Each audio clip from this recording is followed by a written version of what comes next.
Like I've watched it so many times and I've talked shit about it, but there's just so many little things in there. Like for example, the android goes to the scientist. This is my favorite line in the whole movie, man. He goes, so what are you looking for? He's like, answers. He goes, well, answer to what? I'm paraphrasing it, don't quote me on this. I'm looking for the answer to why did they make us? And he's like, you want to go seek your creator out to ask them why they made you, yeah, I'm looking at mine. So why did you create me? Oh, because we could. And he goes, can you imagine how disappointing it would be to hear that from your creator? And he goes, well, good thing you can't feel disappointment because you're not a real boy. Yeah. You know, like, that just summarizes the ignorance in this movie. Yeah. Like, the scientists, and you could say this about a lot of science, it's very ignorant. It's like a religion in itself, but trying to disprove the existence of religion and God. I got a theory about the theories in the movie. Woohoo, shit. So their theory is that the engineers created humanity, and they used to come to Earth to check up on us because there was all of these paintings on different murals on my way. Watch the movie. And when they actually go and meet the engineer's pissed, isn't it? He starts like fucking killing them. They're like, why are you doing this? Why do you hate us? Here's my theory. Yeah. My theory is they created humans as an experiment. They put them on a rock far away from where they live, and they wanted to check up on them. Then what happened? Humans started getting too advanced for them, and they got worried that they would come and try and find them and try and take over their planet. So then they decide, right, we're going to try and kill them all. That's my theory. I would take it a step further than that. They decided to get rid of the human species because look at we put you on this planet, it can support you, and you're destroying it. You're and making each a other. mess of it. Yeah. Why should we let you live? Fuck you. We're back in the driving seat. Nerd Life Coaches in the building. Shout out Nerd Life Coaches. Oh, we're shouting out ourselves. Yeah, we can do that. Why not? I hear people shout themselves out all the time. Yeah. Why not? So how do we normally start? What's been happening this week? Oh, what hasn't been happening? It's already Friday. Yeah. So here's what's been happening this week. So we committed ourselves to this week being movie week in the flat. Yeah. So we basically decided that we were going to spend all week watching movies. Not literally the whole week, like evenings and stuff and the weekend. And we've watched quite a few. We've watched Prometheus and Alien Covenant, the prequels to Alien. Which we're gonna cover a bit later. Underworld 1, 2, and 3. And 4, part of 4. 4 looks terrible. I don't think I'm gonna finish it. And 5, I don't even want to. Yeah, I don't think we're gonna get there. But we're gonna save those for another episode because I think there's a lot to break down. And we'll be covering some DC animated content very soon. Very soon. That's next week's movie week. Yeah. Oh, by the way, saying that, we're gonna watch some of the Mortal Kombat animated movies. Yeah. What we're gonna do, we're gonna put a chart on the fridge. And That's we're a gonna put great idea. Week commencing Thank you. DC Universe. Week commencing ... Well, I can't remember what else we said. Harry Potter. Week commencing ... Rocky. Rocky. And then we'll do it like that. You know what? We're gonna have movie nights at my new place. Yeah. Because that cinema room's just to die for. That'd be sick. There's a cinema room, bro. You fucking excited about that? I am. Mate, it's gonna be sick. Yeah. Hopefully we can shoot something in there. That'd be cool. Oh, mate. Because we can watch the movie and then set up and break down straight away. Break down the breakdown. That's how this. we get down. I do this so much, my wrist is gonna break. But that's not it. Anyway, I would like to bring up this first. I'm very excited about this. That's so, awesome. my client Jackie Moses bought this for me. We just finished working together. Shout out Jackie. Big shout out to Jackie, man. The biggest shout out you can ever give. Jackie is one of the most incredible people I've ever met. She's done so much in the last couple of decades. Like we had this joke, right? Like she's been coaching longer than we've been alive. Oh, Wow, speak for yourself. 20, coming up to 30 years or so. Speak for myself. You know, she's worked with men in prisons, like people who the world has given up on. She's like helped them turn their lives around, and I don't even know what else to say. She's been a community leader. She's just an upstanding person in the coaching profession. She's doing incredible things, and she's being incredible. Like it's not just what she's doing; it's how she's getting down in the Yeah. world. I think it's amazing. And the thing that I love about Jackie is like she's so humble. Like I had a conversation with her this week. So this is something that actually happened this week as well. And she was like, "Oh, I feel like I should be further ahead than where I am." I'm hoping she don't mind me sharing that. And I said to her, "No, Jackie." I said, "Look at what you've done over the last 10, 15, 20 years. Look at the impact you've had in the world. Impact doesn't have to necessarily mean financial success and huge business and loads of like external recognition. Impact is like the impact on one person's life, individual people. How many individual people's lives have you touched with the work that you've been doing?" That's who she is. She's impacting people in a way that most people aren't even considering. Most people are thinking like, I can impact people. We're doing it to a certain extent by creating content. She's like, no, spend time with individuals, one to one. Very hands-on. So she gave this to me to commemorate the time that we've spent together, and said like, it's changed my life so much. I just wanted you to have something that reminds you of that. And she doesn't know anything about Naruto. So I was like, how the fuck did you pick this? Like, you don't know about this. And she goes, I did a lot of research. So she conferred with Felipe, who is all kinds of incredible. I work with him, and he helps me grow my impact as a coach. And he basically gave her like the download. I think he asked me one day, do you know about display? I was like, what the hell is that? And we looked at this website. I was like, yeah, cool, whatever. And he goes, if you had to choose one of these, what would you choose? And I was like, oh, yeah, this one. Well, I didn't really give it much thought. But anyway, I explained the story to Jackie.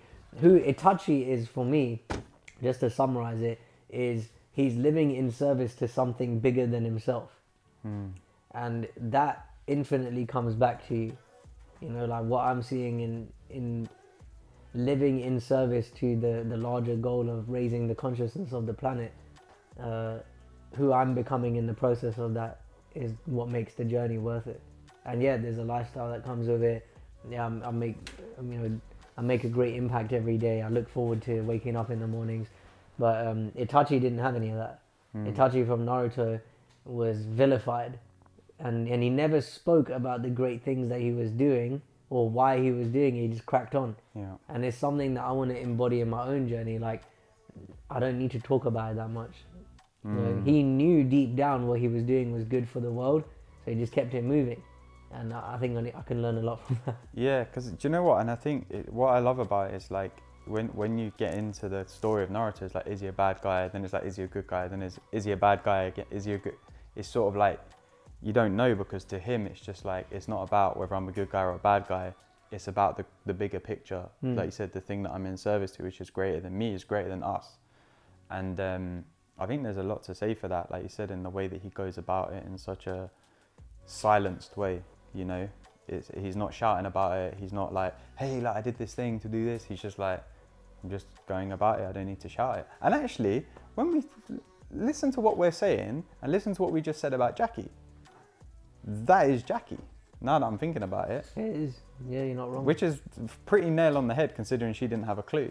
And it's like going through the world in that way where you're creating impact in a way where it's not like I need to shout about it and everyone needs to know about the great work that I'm doing. It's just like a silenced, I'm doing something in service to the greater good. That's all it needs to be. It's the difference between knowing and believing. Knowing is silent.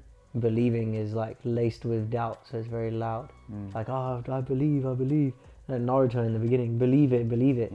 You know, like, I've been saying this to people recently. When's the last time you had a conversation about whether the sun is hot or not? You don't, because everyone knows it is. You don't need to talk about it. I think we should get on to, like, okay, what we've been up to this week. Yeah, you know, I don't really have much to add. The week's been a blur to me. I went kickboxing class a few times. My knee feels a lot stronger. We did a bit of touch sparring yesterday. It was great.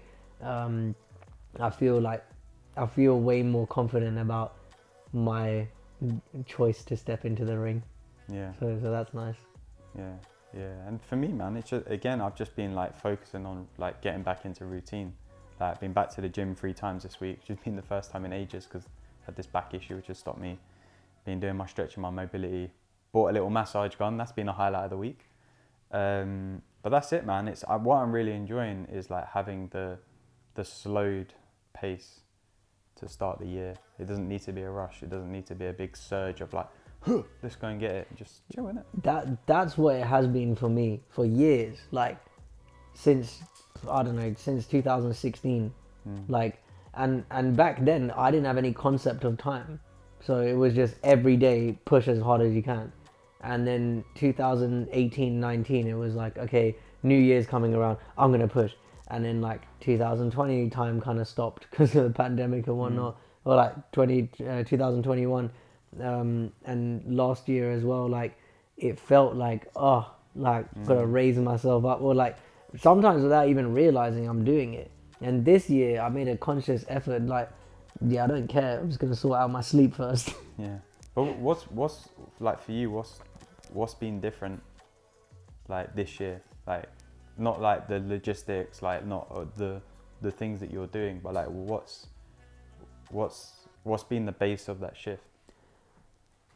How can I give my highest levels of good to the planet if I'm not well rested and looked after?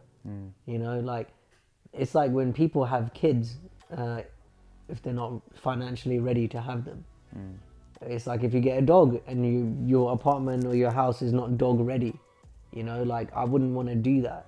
I want to have a well thought out, well prepared lifestyle, rather than like haphazardly trying to throw things together. And I haven't been like that for a couple of years. Like, it's not been crazy, oh my god, I don't know what I'm doing, but it's just like sleep. It's such a core thing in our lives. Like, we need it. And if my sleep's not good, how can I show up? You know, like, I'll say it to someone else, oh, you got to take care of yourself to show your highest good to other people. I better be fucking living it. That's what Cheryl said before she left. She goes, how's kickboxing going? I said, yeah. Like, I told her what's been happening. She goes, I love that you're living it. Because I know, like, you can relate when I say something I'm trying now is hard. Yeah. So that's it. it. Do you know what? It's funny you were saying about the sleep thing, because we were joking last night. I said, aren't we mature going to bed before 10 p.m? And then we were like, actually, this is quite late for us. It was. Yeah, you're not wrong. But I love that, because when I was younger, it was all about go to bed late because it's cool. Now, going to bed early is the shit. No, excuse me. Going to bed early is incredible.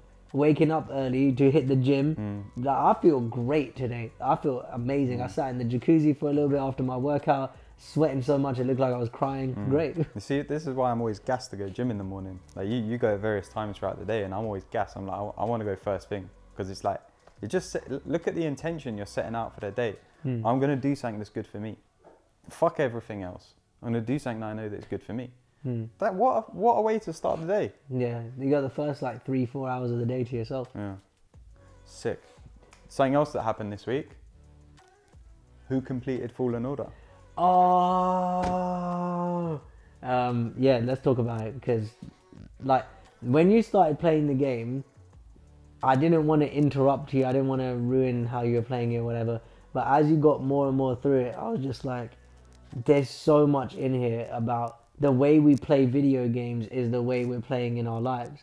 The way we approach, so anyway, whatever, you talk about your experience, because I want to hear it. Yeah, so I was, I'm a hack and slasher, innit? Let's put it nicely. Unsophisticated. Yeah, unsophisticated. I just want to get through the game. I was talking about this on another episode. I just want to get through the game, play out the story, beat the bosses, have a little bit of a challenge, and crack on. But obviously, the whole purpose of the game is you're learning to become a Jedi, right? And I got to certain points, maybe 2/3 into the game, and it was fine. And then I faced that boss, that, you know, ninth sister or whatever, and I struggled. And then you were like, you know, talking me through it. Then you ended up defeating her, so I couldn't go back and actually do it myself, which I was okay with. So I was like, there'll be other bosses, it's fine. It was a good lesson. And then finally, I got to the end of the game and fought the big boss. Spoilers. Triller. It's not that much of a, you face her in the first 10 minutes of the game. Anyway. Yeah, but there's another part in it. Oh yeah, okay. Spoilers! If you haven't completed the game, you can fast forward. Yeah, fast forward the next 2 minutes.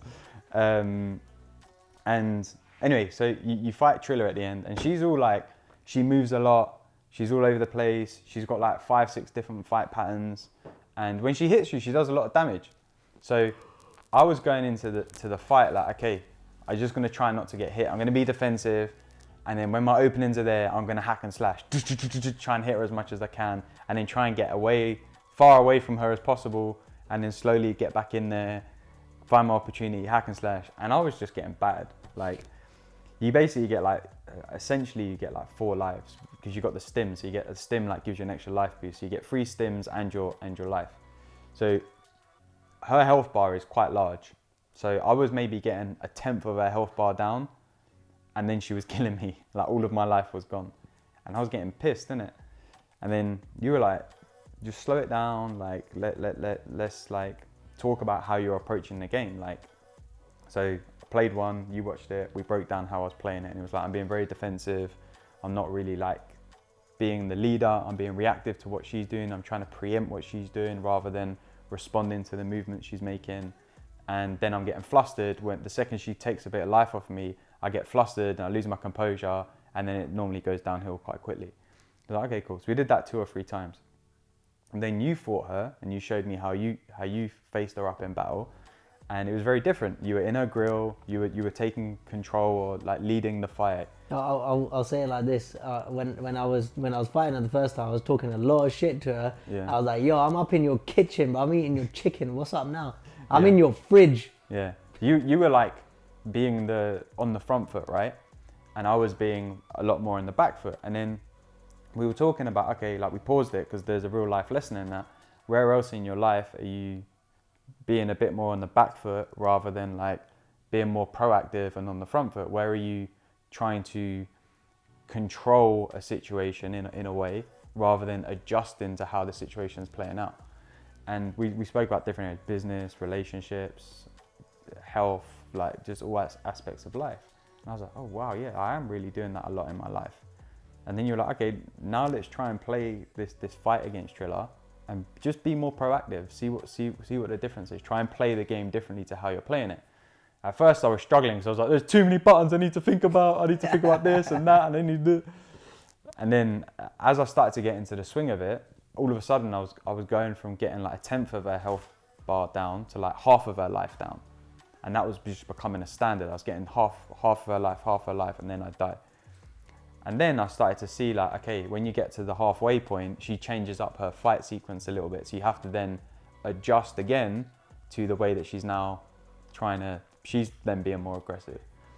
And it was just a really interesting lesson. Like, it took me probably about an hour in total, maybe a little bit more, hour 15 to like defeat her. And you were on a call, and I know you could hear me next door going, yes, yes, yes. I proper celebrated.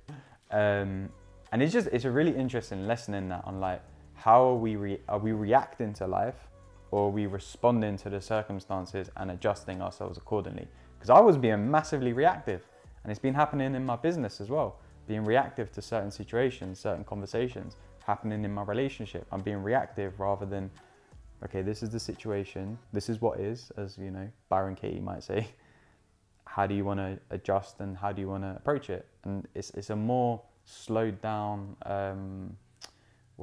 calculated in a way approach to just life. Like, how different can life be having that approach? This is what is, how do I want to adjust to it? Rather than being like, okay, this has happened, now I need to react like this, fuck everything, like, do you know what I mean? I love that this is what we got out of it, because I looked at this like, there needs to be a video game that when people come over, they can play and we watch how they play.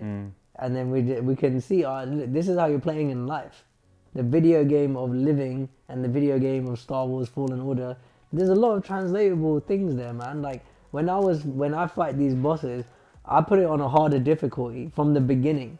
Like, it says this is the way the game is meant to be played. Same with The Last of Us, same with Ghost of Tsushima. All these games, I'll play them at like, especially Mortal Kombat. Like, it's hard from the beginning, because I want to learn how the game is supposed to be experienced. It's the same with life, yeah. Like, you're supposed to work out. I'm gonna drop a lot of supposed tos and shoulds right now. This is something I don't really get to do a lot. You're supposed to work out. You should be healthy, exercising 30 minutes minimum every day. You should be eating properly, sleeping properly. You should feel good about when you wake up in the morning. It's like, feel good about looking forward to your life, not dreading it and regretting and it pays the bills and all that shit. And that's hard.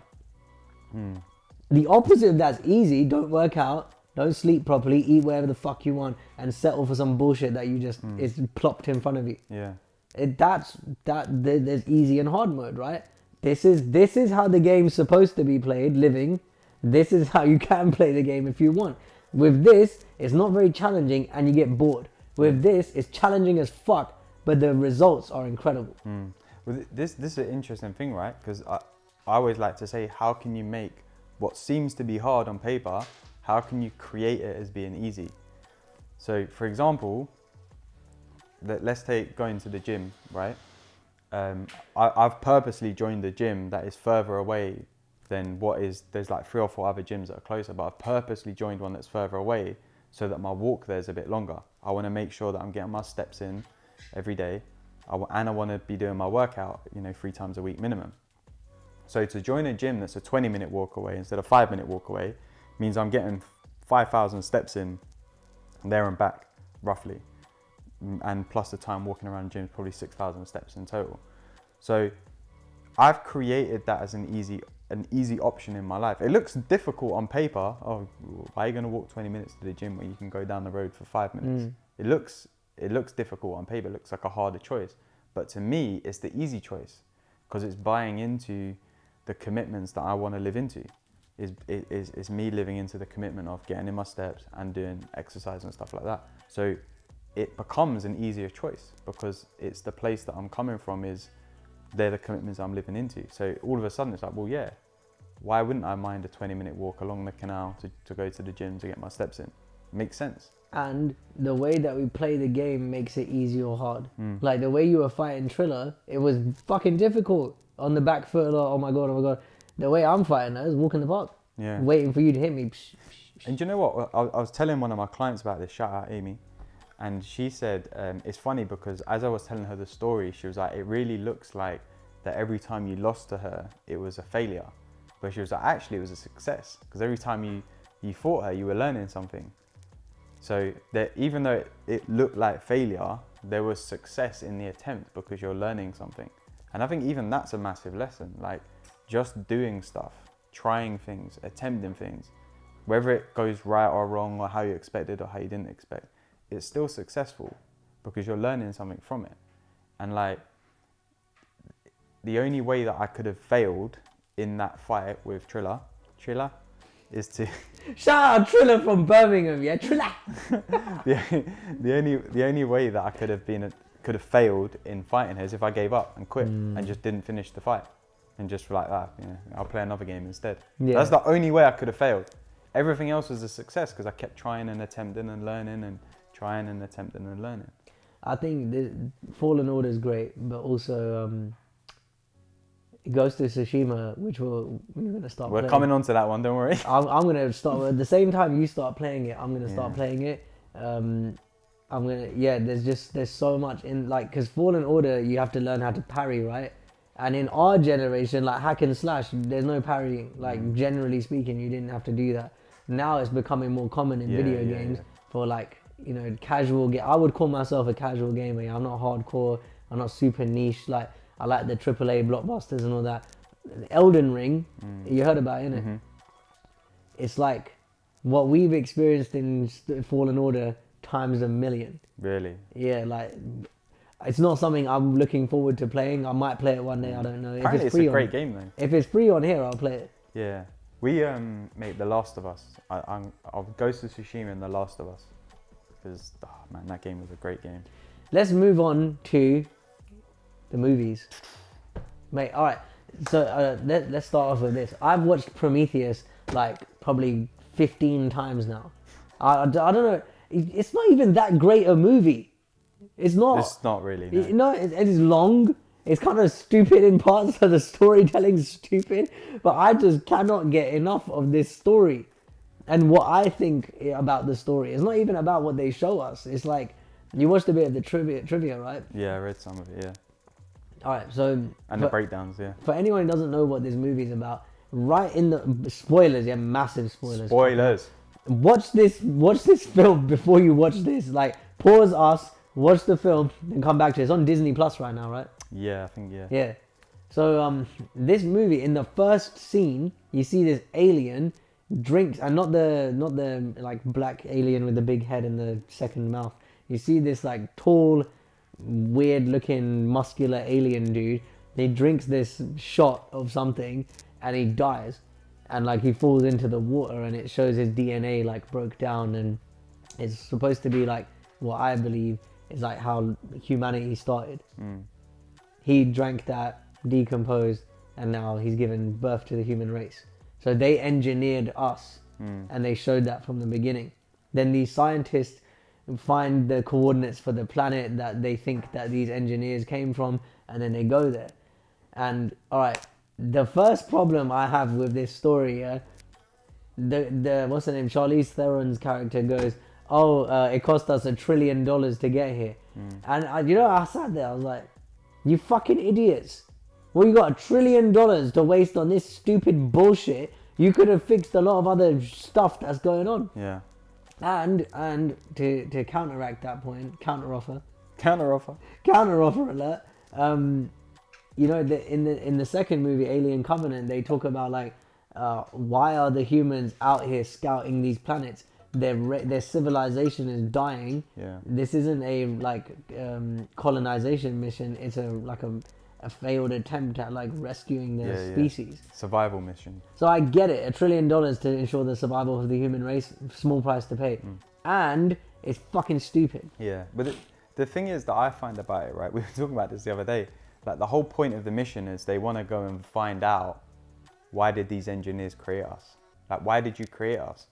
But then I was saying, like, I get it. I understand, like, we always want to know why. What difference is it going to make when you find out? Yeah. No matter what they say, it's an experiment, or because we just could, or because we saw how great our life was here, we wanted to give another part of the galaxy a chance to have the same. So, how does that change my life? It doesn't. It doesn't. Does it give my life more purpose, less purpose? No. So it's like, to me, it's like they're going there to try and find the answer to a question which has a pointless answer. I love that. And it would be interesting to know. Yeah. But for $1 trillion, it's not that interesting to know, innit? It's not going to completely change humanity by knowing. Think about what you could do with $1 trillion. How much good could you do on the earth? Yeah. You'd get rid of hunger, so no one ever have to starve. You'd probably get rid of a bunch of diseases. It'd probably like clean renewable energy. We could have increased human lifespans by like 100 years. Yeah. Who knows? And this is it, right? Look at the stupidity in that. No, look at it. You're gonna spend $1 trillion to go and try and get an answer to a question which pretty much has like 4% impact on humanity, when your $1 trillion could have fucking 100% impact on humanity. Yeah, exactly, man. It's ridiculous. And what I find funny about this movie is like it's maybe this isn't the intention that they had for the movie, but what I take from it is like, you go digging into why am I here, you're gonna get fucked up. That's all that happens to them. They go to this planet and they all die except for 2 people. And they die in stupid ways. 1 person and 1 android. Yeah, and they die in stupid ways too. Oh, let me have a look in this wet pool. Oh, there's a little snake. Oh, kind of like it's. Let me try and touch him. Why are you gonna touch an alien snake? All right, Yeah, I think horror film. This is not really to me. This isn't really a horror movie. The second one more is sort of a horror film. Yeah. The first one's like setting up the next stuff, and there's just parts of this film. Like I've watched it so many times and I've talked shit about it, but there's just so many little things in there. Like for example, the android goes to the scientist. This is my favorite line in the whole movie, man. He goes, so what are you looking for? He's like, answers. He goes, well, answer to what? And I'm paraphrasing it, don't quote me on this. I'm looking for the answer to why did they make us? And he's like, you want to go seek your creator out to ask them why they made you. Yeah, I'm looking at mine. So why did you create me? Oh, because we could. And he goes, can you imagine how disappointing it would be to hear that from your creator? And he goes, well, good thing you can't feel disappointment because you're not a real boy. Yeah. You know, like that just summarizes the ignorance in this movie. Yeah. Like the scientists, and you could say this about a lot of science. It's very ignorant. It's like a religion in itself.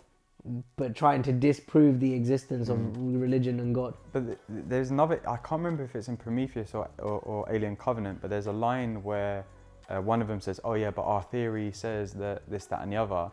And he's like trying to use it as like a factual thing. Like it's correct because this is what our data says. And the other guy goes, that's why they call it a theory. Yeah. Because it's not, how do you, but prove it's true. You've got data, prove it's true.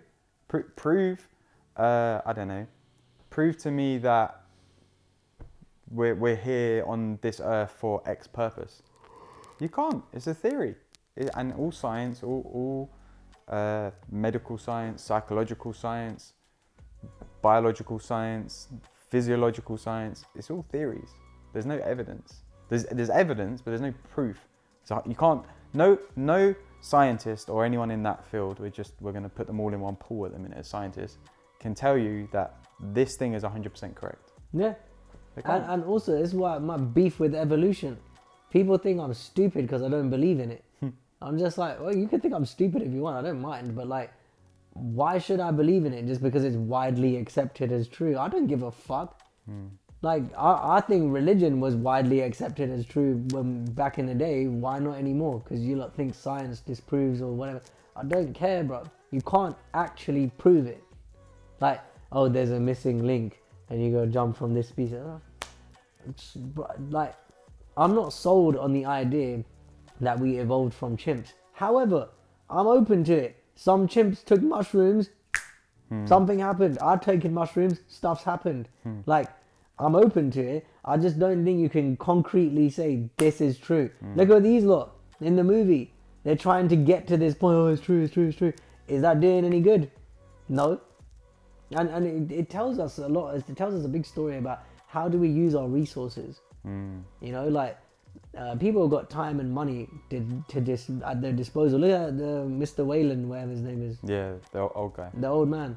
Death, of course. Death, of course. That's the only reason he's trying to create all this money is so he can stop himself from dying. He goes, what are you trying to avoid? Death, of course. Yeah. Why are you trying to avoid death? People spend so much of their time and resources, energy, effort, everything on avoiding certain things. Yeah. I got a theory about the theories in the movie. Woohoo, shit. So their theory is that the engineers created humanity and they used to come to Earth to check up on us because there was all of these paintings on different murals on my watch the movie innit? And when they actually go and meet the engineer's pissed, isn't it? He starts like fucking killing them. They're like, why are you doing this? Why do you hate us? Here's my theory. Yeah. My theory is they created humans as an experiment. They put them on a rock far away from where they live and they wanted to check up on them. Then what happened? Humans started getting too advanced for them and they got worried that they would come and try and find them and try and take over their planet. So then they decide, right, we're going to try and kill them all. That's my theory. I would take it a step further than that. They decided to get rid of the human species because look at that. We put you on this planet, it can support you, and you're destroying it. You're and making each a other. mess of it. Yeah. Why should we let you live? Fuck you. And they've got a point. If that is their, like I've watched a bunch of their theory videos. That is basically what they're getting at. There's deleted scenes if you want to get even nerdier with it. And in part of the deleted scenes, they have this conversation with the engineer, and the engineer's like, "Fuck you." Yeah. And they even said in that movie Prometheus, the place that they get to on that planet LV, whatever it's called, it's a military site. Yeah. They're making weapons of mass destruction. They're going to do it on their doorstep. They're doing it here so they can bomb you. Yeah. And then in the Alien Covenant, they go to where they actually came from, and David's already landed there and just fucking killed them all of them. This is what I find interesting, right? So David, the android, has like gone crazy. I don't know how a robot can go crazy. That's a whole different conversation for another day. It just made me think of people who go work in corporate for a long time, being fake for so many years, programmed to be a robot, and then they just snap one day. Well, duh, of course, you can't be lying to yourself and everyone around you for so long and nothing happened. Anyway, side point. David goes with Elizabeth Shaw to the planet, and he releases the black goo on all of them and wipes out their entire planet. what I find interesting about that is he goes, in order for one to create, one must first destroy. Yeah. So he's killed the people who created the humans, and now he's on it. He's like, yeah, like I want to set out a new race, and he's like experimenting with the, you know, the alien life form and the face hugger and all of that. And it's like he wants to try his hand at creation, so that he can. I don't know if this is the actual theory, but it looks to me so that he can wipe out humanity because they're a failed species. Yeah. Yeah, and do you know what? It's also like the what's the line? You have to destroy to create first, right? You look at like the, I don't know, nature, for example, right? If we mess up the planet and we continue to mess it up, who's going to suffer? Us. It's going to be us. It's going to be the humans that get wiped off the surface, right? We're going to suffer. We're not going to be able to survive. There won't be enough natural resources. There won't be enough food. Potentially water, it'll be too hot or too cold or whatever, and we won't be able to survive, right? We're going to be wiped. What's nature going to do? Restart. It's going to crack on, innit? Yep. It's going to crack on. Nature just continues to adjust to the situation, going back to what I was saying earlier. And it's like, I was watching this David Attenborough documentary a while ago, and at the end of it, he's talking about, you know, global warming and we need to do better for the planet, blah, blah, blah. And he really hits the point home at the end, because he goes to Chernobyl, you know, where the power thing exploded. Well, I can't remember what it's Nuclear called. power Nuclear power plant, that's the one. And he goes there and he goes, this place has been desolate for 20, 30, 40 years, however many years it's been. No humans have been allowed to go here because it's been toxic. And he goes, take a look around, what's happened? And they pan out and like nature has reclaimed all the buildings. There's all like trees and plants growing up the buildings. There's animals, there's birds, there's like, I don't know if there's monkeys or whatever, but like there's animals. It's like nature just cracks on. So at what cost? Let's keep destroying the planet. At what cost? It's not the planet that's going to get destroyed. It's going to be humanity. I'm not sold on the global warming thing. I don't know if it's real. Because look, Industrial Revolution happened about 200 years ago, roughly, something like that. And in that time, the planet has heated up, but correlation does not mean causation. So the Earth, from what I can see, goes through cycles. So maybe we're in one of those cycles, because it's like 2 minutes that we've been here, and we're like, oh shit, planet's heating up. Maybe that's how it is. Well, if you look at the theory of how we're actually rotating around the sun, right? Big Bang, pieces of massive rock flying through space, right, on fire. Traveling through space, that's our sun. Traveling through space. Meanwhile, we're spinning around its gravitational pull as it's traveling through space. So naturally, we're getting pulled in closer and closer to the sun over time. So global warming is a natural process according to these theories anyway. So yeah, we might be speeding up as humans, but what, maybe 5%? I don't know, I'm not a scientist who's looked into this stuff, but I get what you're saying. It's like, there's probably an element of it, yeah, we're speeding it up, but it's happening anyway. And again, at what cost? Is we're just going to be the ones who get wiped out by it. The Earth will still exist. I watched this clip from Trigonometry. Shout out Trigonometry. Big shout out to you guys. The guy, he went and did an Oxford address, you know, the Oxford Union, or I don't know what, union or whatever. And he goes, even if all of us stopped using all of these things, we're contributing like less than 2% of the greenhouse gases. And he goes, it's not us in this tiny country that we got to worry about.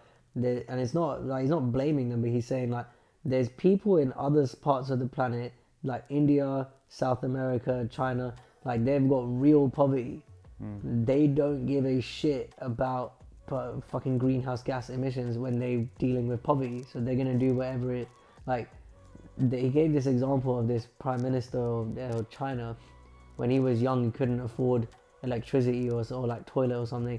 When he gets to a certain point in time, he's not gonna care about like, if I press this button, greenhouse gases. He's gonna be like, no, choose like this lifestyle. Yeah. He's never had it before. And this thing, like, I see it like from a few different points of view. It's nice for us to be green conscious. I get it. Yeah, it's for a good cause. I'm not gonna start throwing out the recycling and all of that. I like it. I think it's good. And it's like, let's be realistic for once. I don't normally like realistic, but let's be realistic about what our carbon footprint actually is in the macro lens of the world, rather than crying about like, it's not enough, it's not enough. Yeah, I hear that. Do you know what? You just reminded me the bit that I loved in Alien Covenant, right? It's, you know, when they're on the ship and they're like heading towards whatever planet they're heading towards, that they've got all this data that is basically almost a perfect match for the atmosphere of Earth. That you can put life on it, and they're basically, the whole point of the movie is that they're going to go and colonize this new planet. They've got 2,000 colonists on the ship, whatever, and they're on their way there, and they receive a signal from another planet, and then they start to like look at the planet and the data that they have, and I don't know how they even do it from the spacecraft. It doesn't really make sense anyway. But they discover that this planet has a better match rate. So let's say the first planet they were going to is 89% of a match, making these figures up. And this planet that they've just discovered is a 98% match.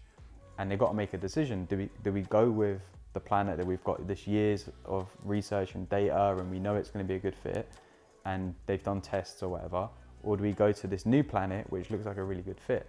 And the captain of the ship decides to go to the new planet. And I'm like, this is so stupid. Like, how stupid is that? It's like, ooh, new shiny object, let me go for that. And you see this all the time in like relationships. People will be with someone who they're really happy with, they've got a great relationship with. Okay, it's not 100% perfect, because what relationship is, right? And then someone else comes along that looks like, oh, 95% match, and they get distracted by it, and then they're like, oh, I've got all of this data on this relationship that I have, and how good it is, and how much I'm enjoying it, and how much I thrive in it, but this one looks way better for me, so let me go and dive into this relationship. And they end up like, not all the time obviously, but like it being worse, because they haven't got the proper context of it. And it's basically what happens in the film. They go to this other planet and they all fucking die and get fucked up by the aliens. I never joke about John Denver. That's a line for the movie. I love that. Part. But I think it's really funny, like the shiny new object syndrome, which I've had for a long time. Yeah, me too. And probably still do in some ways. It's been really funny to see, like, they have this attitude on the thing. It's like, oh, we've been in hypersleep for a long time. A couple of our crew members have died. No one wants to get back in there. All right, then don't, innit? It doesn't mean you this or that. Like, why don't you chill for a bit? Just calm down, make your mind up, see how everyone's feeling. Okay, like that guy goes, you can't be a person of faith and be taken seriously on a scientific expedition or some shit. Yeah. And it's just like, yeah, that's your fucking ego getting in the way. Yeah, and do you know what? Even that, now that you say it, like, oh, some of the crew don't want to go back into the cryo chamber for 7 years or whatever it is. What's it to you? You're going to be asleep, innit? You're going to be put in there, you're going to get frozen. Next thing, you're going to wake up. Like, you know it's 7 years, but you're not going to know that it's 7 years has gone by. It's the ego going, no, I don't want to go back to that thing for 7 years. That's long, bro. I want to miss out on it. So let's go to this other planet. And it's like, going to the new planet is funny as well, because when they get on there, they go like, oh, this is wheat. Yeah. You know, like, it's been planted here. It seems too, seems too good to be true. And I find this really funny, like, I used to have this little thing when I started doing well in my business. I used to have this weird, like, it feels too good to be true, like imposter syndrome type thing. And I met this monk when I was in Japan. You know this story. I went up the mountain and walked down with him. And I asked him about it. He goes, just like, let it go, innit? It's not true. Like, or maybe like it's good and it's true. And with them lot, like, they want to believe that this planet is good and it's true and whatever. It's just a bit too convenient. And this is where I'm making the comparison between that and get rich quick schemes. Yeah. Or like, I'm going to do this and then I'm going to get there and it's going to happen like that. And it seems too good to be true. You see this in coaches all the time. I've done my training, where are my clients? It doesn't happen like that. Like, you do your training, you got to learn how to grow a business, and then you get clients. It doesn't just happen. Yeah, it's true. And it's getting into the realm of like, more different and better. It's like assuming that anything more different or better than where you're currently at or what you're currently experiencing is going to, you know, I don't know, give you a more enhanced experience of life or something, right? Like, for example, we've got these cameras, right?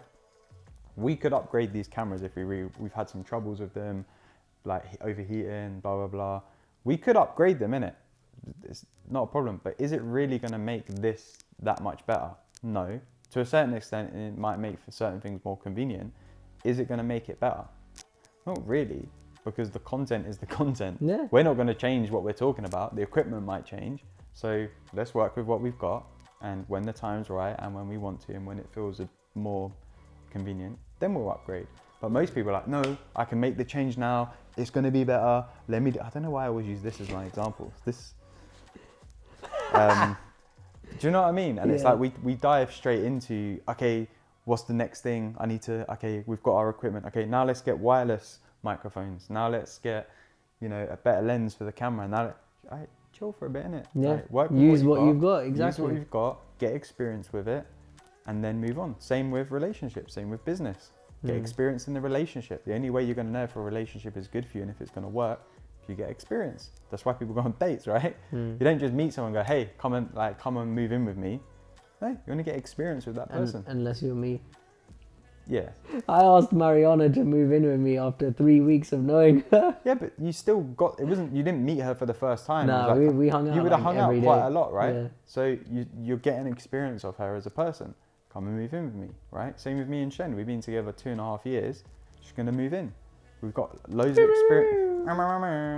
We've got loads of experience with each other. Yeah. You don't just jump from, okay, we've met, now let's get married, now let's have a kid, now let's move in. You know what? I was telling someone about this recently, and I was trying to be very delicate with them because they had been through a very difficult divorce and didn't have a good relationship with this person. And I was like, they got married within a year of knowing each other, because in her mind she had the ticking clock. Oh, go get married, gotta have kids, and then that will happen because there's no context on what this person's gonna be like. And she goes, yeah, like after a year, it's just like, and that's why I love what Johnny Saporno told me. 2 years before you have a child with someone, minimum 2 years, be with them, live with them, see how it goes. And if you don't give it 2 years, what can happen is there's 3 I's in relationships: infatuation, intensity, intimacy. Infatuation and intensity are super high at the beginning. After 18 months, they're pretty much like they've gone down a lot, and the intimacy has risen the whole time. And so when those two start to die out, you start really seeing who that person is. Because now infatuation is like, oh my god, they're so smart, they said water is wet. It's like anything they do is like, oh my god, wow. Intensity is like, oh my god, she brushed my elbow and my whole body felt like I was on fire. And like intimacy is like, old people and couples, they're like fight in front of each other and all that. Like that's intimacy, innit? Or like really deeply knowing each other. And I just I see this in myself sometimes. I get a bit too gassed, especially in the beginning when I meet someone. Infatuation is super high, intensity is super high, and I'm just like, oh my god. And then I'm like seeing a whole different side to this person because they've gone. Yeah. I'm like, shiny new syndrome. But that's it. It's like that, and that's one thing. Like me and my girlfriend have been talking about this recently with our relationship. It's like we've passed the infatuation stage. Shout out John Legend. I don't know what from Ordinary People. I don't like John Legend. Anyway, one of the best songs ever, but whatever. Debatable.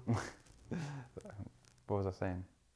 But yeah, so it's like we naturally get past that infatuation stage, and now it's about you're really getting to know the person, and then it's about how can we create this space together where we're getting to know each other in not getting to know each other like that, but like you're being with each other in a positive way, because it's easy for the negative feelings to creep in. That's why a lot of relationships will fall apart a year, 18 months, 2 years. You see it a lot with people, or some people just like ride it out and they just stay in that negativity. They're just just tolerating each other. I don't want that. I don't want to be with someone that I'm just tolerating. I want to have that. I want to have that freshness in a relationship. I want there to be that continual love, that continual learning, that continual finding new things to fall in love with them about. You know, and this is what I'm going through at the minute in my relationship. It's like we're learning to fall back in love with each other, and I think that's beautiful, man. It's hard, but it's beautiful. It's chosen. It Yeah. doesn't just happen on its own, and that's what I think. Like, I'm learning that from you, my mum and dad, Ankush and his wife. Shout out to Ankush and Yamini, Steve, Hardison and Amy. You know, I've said this so often. I'll say it again. Everyone around me who's in a long-term committed relationship, I'm learning so much about what I want from a relationship when I choose to have one, or when I meet the right person, really.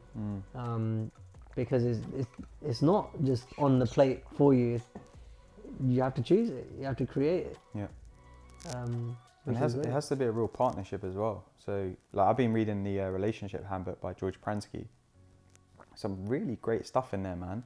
There was this thing that I was reading yesterday, because it talks about a certain, I don't know, principle or concept of relationships, right? Normal things that happen, having lots of arguments, resentment creeping in, etc., etc.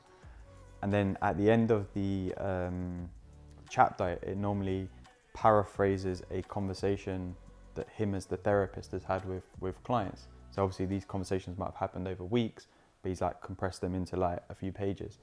And the one I was reading last night, he was saying, like, when someone says something that you don't agree with, then this is across the board, right? This isn't just relationships. When someone says something that you disagree with, look for the gold in what they've said. Look for what you can agree with in what they've said, and respond to that. And it was really interesting, like, reading the transcript of the thing. It's like, first it was like the guy had said, oh, I don't want our kids to be spoiled, and then the wife's like, oh, our kids aren't spoiled, like, ugh. And then it was like they spoke about it, and then they went into it, and the guy was like, yeah, I don't want the kids to be spoiled and be ungrateful for things. And the wife was like, yeah, I don't want our kids to be ungrateful for things, and I would like them to learn how to do chores. And then the dad was like, yeah, I think it's a good thing that they do chores.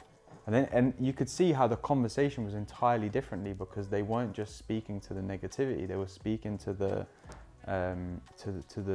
positivity, or the gold, or the part that they do agree with, and they were both speaking to each other in that capacity, and the conversation was entirely different. And you could feel just by reading the text that they were getting closer together. They weren't getting further away through resentment or negativity. They were getting closer together through that bond that they were creating. Sick, man. Look at that for a lesson. That's a very important lesson. It can change all of our relationships, colleagues, employers, boss, shareholders, whatever you name it. Chef holders. Chef hold rings, indeed. I think that will just about do it for today. I think that's a wrap, as they call it. This is a wrap. Oh, sorry. But yeah, like, we want to know what you get from this episode. Like, if you've seen Alien, Covenant, or Prometheus, or you've played Jedi Fallen Order, or if you haven't, like, we want to know. Like, hit us up, Instagram, Nerd Life Coaches. Yeah, and also, like, this is an interactive conversation. Like, we're not just doing this to shout into the void because we've got great things to say. We do this anyway, off camera. Yeah, we're going to be doing these live as well at some point. Yeah. So, like, that's where it's going to get real interactive. So, like, if you're getting involved in the conversation now, like in the DMs or in the comments on YouTube or whatever, like, when we start going live, we want it to be like an open discussion conversation. So start creating that with us now, innit? Like, we're not going to just wait until then. Get involved. Yes, get involved, ladies and gents. And we'll see you next time. Peace.